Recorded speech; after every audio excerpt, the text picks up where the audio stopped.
Praise Lord. यीशु मसीह के नाम में आप सभी मेरे प्यारे भाई बहनों को अपना सलाम पेश करता हूं और खुदावंद यीशु मसीह से ये दुआ करता हूं कि आप तमाम हज़रात खुदावंद के पाक हाथ में हों, खैरियत से हों, महफूज हों, खुश हों। ये मेरी खुदा से दुआ है, प्रार्थना है। मैं परमेश्वर का एक बार फिर से धन्यवाद करता हूं मेरे प्यारे भाई और बहनों कि परमेश्वर ने मुझे एक बार फिर से आप पवित्र लोगों के बीच में मुझे रूबरू होने का मौका दिया और आप तमाम हज़रात से बातचीत करने का मुझे मौका दिया है। आज की इस ज़िंदगी के लिए, आज के इस दिन के लिए मैं खुदा का शुक्र करता हूं और आप तमाम हज़रात से किताब मुक़द्दस से कुछ आयतों को मैं शेयर करना चाहता हूं और आपसे विनती करता हूं कि आप तमाम मेरे प्यारे भाई बहन जो मेरे वीडियोस को देखते हैं, मैं प्रार्थना करता हूं कि आइए हम एक बार फिर से किताब मुक़द्दस में अपना ध्यान करें और कलाम से कुछ बातों को सीखने का प्रयास करें। तो आज जो हम जिन आयतों को सीखेंगे और देखेंगे वो है प्रकाशित वाक्य की किताब और उसके 3 अध्याय को हम पढ़ेंगे। प्रकाशित वाक्य और उसके 3 अध्याय को। और उर्दू में जो मेरे भाई मेरे साथ में जुड़ते हैं, जो उर्दू बाइबल की किताब पढ़ते हैं, और उनके लिए है मुकाशफा की किताब और उसका 3 बाब पहली आयत से हम पढ़ेंगे। तो मैं अपनी उर्दू बाइबल से पहले पढ़ देता हूँ, तो हम इसको ध्यान करेंगे। मेरे प्यारे भाई और बहनों, मुकाशफा इसका 3 बाब और उसकी पहली आयत। यहाँ लिखा है, सरदीस के नाम पैगाम। और सरदीस की कलीसिया के फरिश्ते को ये लिख, जिसके पास खुदा की 7 रूहें हैं और 7 सितारे हैं, वो ये फरमाता है कि मैं तेरे कामों को जानता हूँ कि तू जिंदा कहलाता है और है मुर्दा। जागता रह और उन चीजों को जो बाकी हैं और जो मिटने को थी मजबूत कर, क्योंकि मैंने तेरे किसी काम को अपने खुदा के नजदीक पूरा नहीं पाया। बस याद कर कि तूने किस तरह तालीम पाई और सुनी थी और उस पर कायम रहा और तौबा कर। और अगर तू जागता न रहेगा तो मैं चोर की तरह आ जाऊंगा और तुझे हरगिज मालूम ना होगा कि किस वक्त तुझ पर आ पड़ूंगा। अलबत्ता सरदीस में तेरे यहाँ थोड़े से ऐसे शख्स भी हैं जिन्होंने अपनी पोशाक आलूदा नहीं की। वो सफेद पोशाक पहने हुए मेरे साथ सैर करेंगे क्योंकि वो इस लायक हैं। हालेलुया। यहाँ पर पवित्र शास्त्र के वचनों के द्वारा हमने पहली आयत से लेकर उसके हमने 4 आयत तक पढ़ा। अब इसी को हम हिंदी में बाइबल में पढ़ेंगे। और यहाँ लिखा है, सरदीस की कलीसिया के दूत को ये लिख, जिसके पास परमेश्वर की 7 आत्माएं और 7 तारे हैं। वो ये कहता है कि मैं तेरे कामों को जानता हूँ। तू जीवित तो कहलाता है पर है मरा हुआ। जागृत हो, उन वस्तुओं को जो बाकी रह गई हैं और जो मिटने को हैं उन्हें दृढ़ कर, क्योंकि मैंने तेरे किसी काम को अपने परमेश्वर के निकट पूरा नहीं पाया। इसलिए स्मरण कर कि तूने कैसी शिक्षा प्राप्त की और कैसी सुनी और उसमें बना रह और मन फिर। यदि तू जागृत न रहेगा तो मैं चोर के समान आ जाऊंगा और तू कदापि जान न सकेगा कि मैं किस घड़ी तुझ पर आ पड़ूंगा। पर हाँ, सरदीस में तेरे यहाँ कुछ ऐसे लोग हैं जिन्होंने अपने अपने वस्त्र अशुद्ध नहीं किए। वे श्वेत वस्त्र पहने हुए मेरे साथ घूमेंगे क्योंकि वे इस योग्य हैं। मेरे प्यारे भाई और बहनों, हमने यहाँ पर देखा 2 प्रकार के लोगों के विषय में परमेश्वर चर्चा कर रहा है। एक जिसको परमेश्वर चेतावनी दे रहा और एक के विषय में कह रहा है कि वो मेरे साथ में घूमेंगे। मतलब परमेश्वर हमें जगाना चाहते हैं, परमेश्वर हमें सिखाना चाहते हैं। परमेश्वर सरदीस की कलीसिया को सिखाना चाह रहे थे, परमेश्वर सरदीस की कलीसिया को जगाना चाह रहे थे। और उसी प्रकार आज इस वचन के द्वारा हम भी जागें, हम भी पर अपने जीवन में जाग जाएं, हम भी परमेश्वर के वचन के द्वारा समझ जाएं कि परमेश्वर हमसे क्या चाहते हैं। क्योंकि जब हमने यीशु मसीह को अपना जीवन में मुक्तिदाता और उद्धारकर्ता के रूप में स्वीकार किया था, तो हमने एक निर्णय किया था कि हम अपने प्राणों को देते तक ईमानदार रहेंगे। क्योंकि किताब मुकद्दस ये कहता है कि जो कोई अंत तक धीरज धरेगा उसी का उद्धार होगा। हर सूरत में, हर कंडीशन में, हर हालात में अगर हम परमेश्वर के साथ ईमानदार नहीं रह सकते तो हम खुदा के बारगाह में नहीं पहुंच पाएंगे। हम परमेश्वर के उस बड़ी बहुमूल्य योजना से वंचित हो जाएंगे जो उसने इकलौते बेटे यीशु मसीह की कुर्बानी के द्वारा हम मनुष्यों के लिए की है। मेरे प्यारे भाइयों और बहनों, मैं बहुत छोटा और अदना व्यक्ति हूं और आपसे गुजारिश और आपसे प्रार्थना करने को आपके पास आया हूं और आपसे विनती करता हूं, क्योंकि मैं अपने बहुत से इन दिनों में अपने ऐसे बहुत से अजीजों को देख रहा हूं जिन्होंने जो मुझसे बातें की और खुदावंद यीशु मसीह के सामने आकर अपना गवाही दी और तमाम लोगों के सामने गवाही दी कि मैं अंत तक यीशु मसीह में अपनी जिंदगी को निभाऊंगा। लेकिन आज उनकी जिंदगी में थोड़ी सी हलचल आ गई, आज उनकी जिंदगी में थोड़ी सी परेशानी आ गई, उन्होंने अपने आप को पीछे की ओर धकेलना चालू किया है। इन दिनों में मैं जानता हूँ, हम सब जानते हैं, हम तमाम हजरात जानते हैं कि इस समय थोड़ा सा कठिन दौर चल रहा है और विश्वास करने वाले विशेष रूप से मसीही जिंदगी के लिए बहुत ज्यादा कठिन दौर चल रहा है। लेकिन ये आज पहली बार ऐसा नहीं हुआ है मेरे प्यारे भाइयों बहनों। जब से यीशु मसीह के लोगों ने जब से खुदा के कलाम को प्रचार करना शुरू किया, और हम पवित्र शास्त्र में देखते हैं इस बात को, आप प्रेरितों काम में जब देखते हैं कि जैसे ही पतरस और यूहन्ना ने सुसमाचार को, यीशु के कलाम को प्रचार करना शुरू किया था, तो वहां के रोम के राजा के द्वारा और तमाम वहां के लोगों के द्वारा उनका विरोध किया गया था। और आज भी वो समय से लेकर आज तक तमाम मसीही जिंदगी को विरोध का सामना करना पड़ रहा है। हमारे बुजुर्गों ने, हमारे कितने अपने भाइयों और बहनों ने इसी उद्धारकर्ता हमारे एक यीशु मसीह के लिए अपनी जिंदगी को कुर्बान किया है।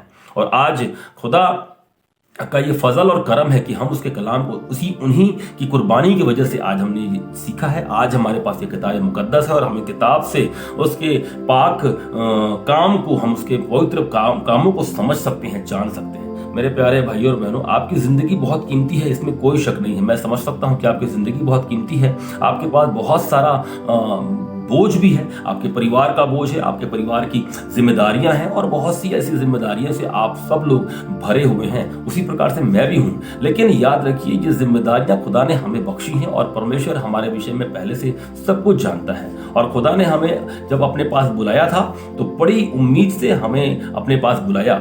और हम ये बात जानते हैं क्योंकि किताबे मुकद्दस हमें ये सिखाता है, पवित्र शास्त्र हमें ये सिखाता है कि परमेश्वर की दया से हम बचाए गए हैं। उसने हमें चुना है, हमने परमेश्वर को नहीं चुना। हमारी योग्यता से हम परमेश्वर यीशु मसीह को जान पाए, ये हमारी योग्यता नहीं थी। खुदावन को जानने के लिए हमारे पास कोई इल्म नहीं था, हमारे पास कोई ऐसी ताकत या कुव्वत नहीं थी कि हम खुदावन यीशु मसीह को जान पाते। लेकिन खुदा का शुक्र है कि खुदावन ने मुझ जैसे कमजोर और निर्बल और पापी मनुष्य की जिंदगी में अपनी भलाइयों को, अपने महानतम प्रेम को प्रकट किया। उसी प्रकार आप जैसे बहुमूल्य लोगों की जिंदगी में भी खुदावंद यीशु मसीह ने अपनी भलाइयों को और अपने प्रेम को प्रकट किया है। मैं जानता हूं मेरे प्यारे भाइयों और बहनों, आप सभी यीशु मसीह से प्रेम करते हैं, लेकिन आपको आज जागने की जरूरत है। मुझे आज जागने की जरूरत है क्योंकि हम कमजोर हो रहे हैं। हम परमेश्वर के वचन को, हमको जाति जाति के लोगों के बीच में सुसमाचार को प्रचार करना है, लेकिन हम आज घबरा रहे हैं, हम आज निर्बल हो रहे हैं। कहीं ना कहीं हम परमेश्वर की भली इच्छा से पीछे हट रहे हैं। और मैं ये बातें खुलकर इसलिए कह रहा हूं और ये बातें मैं विश्वास से इसलिए कह रहा हूं कि मैं और आप जानते हैं कि इस समय सुसमाचार को जिस रीति से फैलना चाहिए, इस समय सुसमाचार को जिस रीति से फैलाना चाहिए, हम उस काम में बहुत पीछे रह गए हैं। मैं आप पर दोष नहीं मढ़ रहा हूं और मैं अपने विषय में खुद बात कर रहा हूं, लेकिन मैं आपसे प्रार्थना करता हूं मेरे प्यारे भाइयों, अगर आप भी उसमें से हैं, अगर मुझ जैसे कमजोर अगर आप भी हैं, तो आज आपको मैं जगाना चाहता हूं कि उठें और हम परमेश्वर के कलाम के लिए अपने आप को निकालें बाहर, ताकि हमारे को परमेश्वर का जो काम सौंपा गया है, जो वचन का काम, जिम्मेदारी जो हमें दी गई है, उस जिम्मेदारी को हम यीशु मसीह के नाम में निभाएं। क्योंकि खुदावंद का कलाम इसी किताब के आखिर में कहता है, इसी किताब के कुछ आयतों में, इसी तीसरे किताब में आयतों में कुछ कहता है कि तू न तो ठंडा है और ना ही गर्म है। भला होता कि तू ठंडा होता और गर्म होता। परमेश्वर हमें उगल देगा, हमें निकाल देगा, लिखा है इसी किताब के अंदर में। मैं आपको वो वचन पढ़कर सुनाता हूं। इसी के तीसरे मुकाशफा, उसका 3 बाब, उसका 14-15 आयत को जब आप पढ़ेंगे तो वहां पर ये कलाम आपको मिल जाएगा। मेरे साथ में निकालेंगे तीसरा और उसका 15वीं आयत को पढ़ेंगे। मुकाशफा 3 बाब और उसका 15वीं आयत को। मैं तेरे कामों को जानता हूं कि तू ना तो ठंडा है और ना गर्म है। भला होता कि तू ठंडा या गर्म होता, इसलिए कि तू गुनगुना है और ना ठंडा है और ना गर्म है, मैं तुझे अपने मुंह में से उगलने पर हूं। हालेलुया। परमेश्वर हमारी जिंदगी को या गुनगुने कंडीशन में नहीं रखेगा। हमारी जिंदगी को या तो गर्म रहना है या तो ठंडा रहना है पूरी तरीके से। अगर हम कमजोर हो जाएंगे, अगर हम निर्बल हो जाएंगे, तो परमेश्वर हमें उगल देगा। परमेश्वर इसलिए हमें अपने राज्य में ग्रहण नहीं किया है। परमेश्वर ने हमारी जिंदगी को बेशकीमती समझा और अपनी आत्मा से हमें मामूर किया, अपने रूह से हमें मामूर किया, और उसने जानकर समझकर हमारी जिंदगी को बचाया है। वो जानता है, वो हमारे भविष्य में बहुत बेहतर तरीके से जानता है।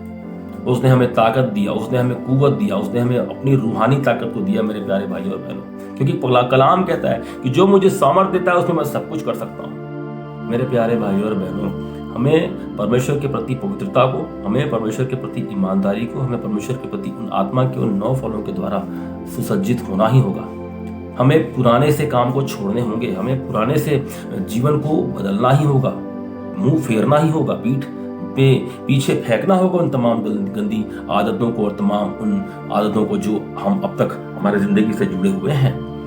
मेरे प्यारे भाइयों और बहनों, मैं आपसे गुजारिश करता हूं कि आज आप तमाम मेरे जितने भी लोग हैं, आज परमेश्वर के वचन को जब आपने सुन लिया, अगर आज आपने परमेश्वर के वचन को सुन लिया है, इन आयतों को आपने पढ़ा है, तो मेरे प्यारे भाइयों और बहनों आज तैयार हो जाएगा। पूरी तरीके से आज मुझे और आपको तैयार होना है। हमें परमेश्वर के नाम को ऊंचा उठाना है, हमें परमेश्वर के लिए अपने आप को कुर्बान करना है, हमें पूरी तरीके से परमेश्वर के लिए जिंदगी को जीना है।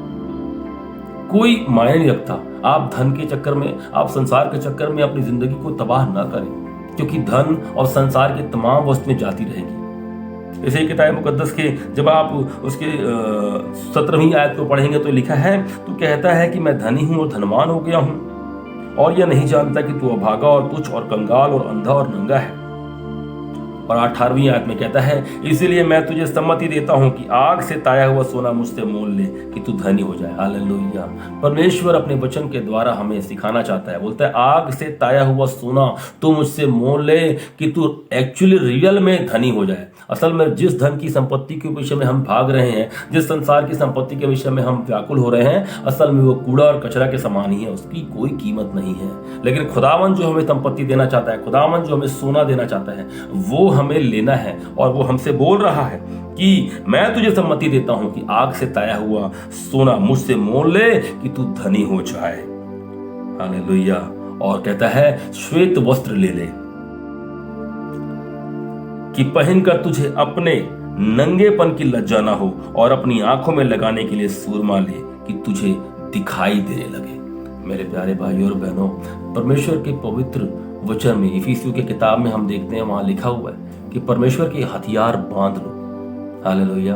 उन परमेश्वर के द्वारा जो दिए गए हथियार हैं, उसे हमें सुसज्जित होना है। उद्धार का टोप, झिलम का वस्त्र, हालेलुया। और उन तमाम आयतों को जब आप पढ़ेंगे तो वहां आपको मालूम चल जाएगा। परमेश्वर हमसे चाहते हैं कि हम परिपूर्ण रहें, भरपूर रहें, सुसज्जित रहें। मेरे प्यारे भाइयों और बहनों, मैं आपसे विनती करता हूं कि आज इस कलाम के द्वारा खुदावंद आपकी जिंदगी में एक रूहानी ताकत आपको अता फरमाए, जिससे आपका ध्यान संसार की तरफ न हो, जिससे आपका ध्यान तमाम इस संसार की चकाचौंध से आप बाहर निकल जाएं, क्योंकि ये असल में आपको खुदा के बारगाह में जाने से रोकने का एक बहुत बड़ा योजना बनाया गया है। और अगर जो योजना बनाने वाला शैतान है, अगर वो कामयाब हो गया तो आप समझ सकते हैं कि आप कहां जाएंगे और मैं कहां जाऊंगा। आज हमें मुंह फेरने की जरूरत है। हमें फिर से ये फैसला करने की जरूरत है कि जब हमने खुदावंद यीशु मसीह को अपनी जिंदगी में अपना खुदा के रूप में मुकर्रर किया था, जब खुदा ने हमें अपने पास बुलाया था और हमने कहा था कि हाँ तू ही हमारा खुदा है यीशु मसीह, तो हमें वो बात याद करनी होगी। हमें पीछे मुड़ना होगा और फिर याद करना होगा, कहना होगा हमने गलती की है, हमें खुदा के पास जाना है, हमें अपनी गलती को मानना है, अपनी गलतियों को खुदा के सामने रखना है और कहना है खुदाबंद हमें एक मौका दीजिए, हमें एक बार फिर से अवसर प्रदान कीजिए कि हम आपकी मर्जी में जिंदगी को जिए। अभी भी आपके पास समय है मेरे प्यारे भाइयों और बहनों, मेरे पास अभी भी समय है, अभी हमारे पास बहुत समय है, कीमती समय है हमारे पास। लेकिन बहुत कहना गलत होगा, माफ कीजिएगा, बहुत कहना बिल्कुल गलत होगा। बहुत थोड़ा ही समय रह गया है, क्योंकि किसी भी समय यीशु मसीह का आगमन होगा। लिखा है मैं चोर के समान आऊंगा तुम्हारे पास, चोर के समान आऊंगा। और वो चोर के समान आएगा और हम उसकी मनसा से, उसकी इच्छा से हम वंचित रह जाएंगे। लिखा है जब तू जागता, यदि तू जागृत न रहेगा तो मैं चोर के समान आ जाऊंगा, तू कदापि न जान सकेगा कि मैं किस घड़ी तुझ पर आ पड़ूंगा। हालेलुया। और फिर कहता है पर हाँ सरदीस में तेरे यहाँ कुछ ऐसे लोग हैं जिन्होंने अपने अपने वस्त्र अशुद्ध नहीं किए हैं। इसका मतलब है कुछ ऐसे हमारे भाई बहन हैं जिन्होंने पवित्रता के साथ जीवन को व्यतीत जो भी कर रहे हैं। मैं उम्मीद करता हूं कि आप सभी भी और मैं, हम सभी मिलकर परमेश्वर की इस वचन को पूरा करें। हमें पवित्रता के साथ जीवन व्यतीत करना, अगर हमारे अंदर में कोई कमियां हैं तो हमें परमेश्वर से बार बार मिन्नत मांगना है, बार बार दुआ करना है कि खुदावंद हमारी जिंदगी में इन कमियों को दूर कर। और खुदावंद बहुत गफूरुर रहीम है, वो बहुत ही दयालु और कृपालु परमेश्वर है। वो आपके गुनाहों को माफ़ भी करेगा और आपकी ज़िंदगी में अपनी भलाई को प्रकट करेगा। आज आपको फैसला करना है सिर्फ, और वो फैसला सिर्फ इतना करना है कि परमेश्वर, मैं अपनी ज़िंदगी आपको सौंपता हूँ और मेरे पुराने काम से मुझे आज़ाद करें और मुझे पूरी तरीके से, सच्चाई से आपके कलाम को लोगों तक पहुँचाने के लिए, आपके वचनों के लिए, अपने जीवन को अर्पण करने के लिए मुझे आप नई ज़िंदगी बख्शें। यह खुदा की मर्जी है। असल में ये मेरी मर्जी है, आपकी मर्जी नहीं है, ये खुदा की मर्जी। परमेश्वर हमसे चाहते हैं कि लिखा है क्योंकि जो कोई विश्वास करे वो जाकर सुसमाचार का प्रचार करे। मुझे और आपको परमेश्वर का वचन लोगों तक पहुंचाना है। मुझे और आपको लोगों तक परमेश्वर का नाम को बताना है। मैं कल अपने एक भाई के पास गया हुआ था और मेरे ही कौम के भाई जो लोग थे, मैं उनके पास गया और खुदा का शुक्र करता हूँ कि उन्होंने, जब मैंने उनसे किताब मुकद्दस की बातें की, उन्होंने उन किताबों को, उन कलाम को सुनने का प्रयास किया।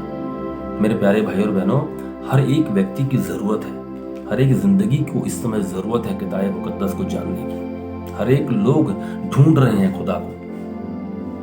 अगर उन्हें थोड़ा भी संदेह है, थोड़ा भी अगर उनके मन में कोई बात अगर खटक रही है, छुपी हुई है, तो वो किताब को, उस कलाम को सुनने के लिए चैन बैठे हुए इंतजार कर रहे हैं।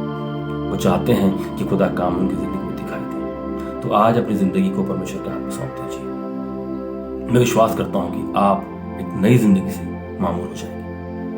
अपने गुनाहों की तौबा कीजिए, माफ़ी मांगिए और कहिए, खुदावंद आप हमारी ज़िंदगी में काम कीजिए।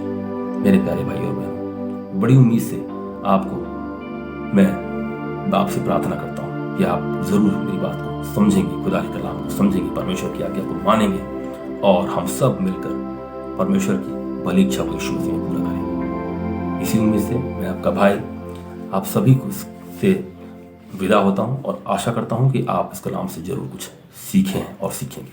आप सभी को मेरा प्रभु यीशु मसीह के नाम में मैं आपको दिल से सलाम पेश करता हूँ। उम्मीद करता हूँ कि फिर से हमारी मुलाकात होगी। आप सभी को जय मसीह की।